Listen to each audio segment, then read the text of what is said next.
అరే మరి దరిద్రుడైన లాజరు అలాగున బ్రతికి ఏది ధనవంతుడు రొట్టె ముక్కలు తినేసి పాడైగా పడిపోగా ఆ నేల మీద పడిపోయిన ఆ ముక్కలని ఏరుకుని తిని ఏదో రకంగా దేవుని రాజ్యం వెళ్ళిపోయాడు కదా.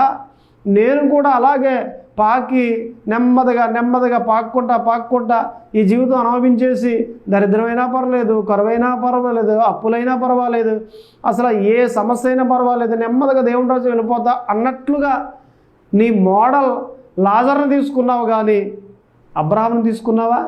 సొలొమోను తీసుకున్నావా? యోబుని తీసుకున్నావా? ఎవరిని తీసుకున్నావు? అబ్రహామా? లాజరా? నీ మోడల్ ఎవరు? ఎవరిని తీసుకున్నావు? అబ్రహాం మాదిరి ధనవంతునిగా బ్రతికి భూమి మీద దేవుని రాజ్యం వెళ్తావా? లాజర్ మాదిరి ఏది ఈ భూమి మీద దరిద్రమైన బ్రతుకు అనుభవించి దిక్కు మొక్కు లేకుండా దేవుని రాజ్యం వెళ్తావా? నువ్వు ఎలా ఉంటావు? ఎలా జీవిస్తావు? ఎలా బ్రతుకుతావు?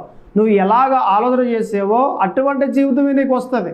లేదంటే లాజర్లా బ్రతికి వెళ్ళిపోతారండి, దరిద్రమైన బ్రతికే అనిపిస్తావు. నీ జీవితాంతకాలం కూడా అప్పులే ఉంటాయి, కరువే ఉంటుంది, ఎవరికి సహాయం చేయలేవు, అందరి దగ్గర చేతులు ఎలా చాపుతావు తప్ప కానీ నీ చేయి ఇచ్చేవానిగా ఉండదు. సుఖమేముంది?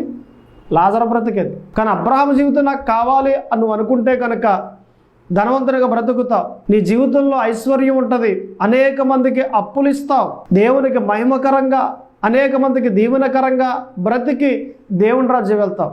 ఏ బ్రతుకు బాగుంది? ఏ బ్రతుకు నీకు కావాలి?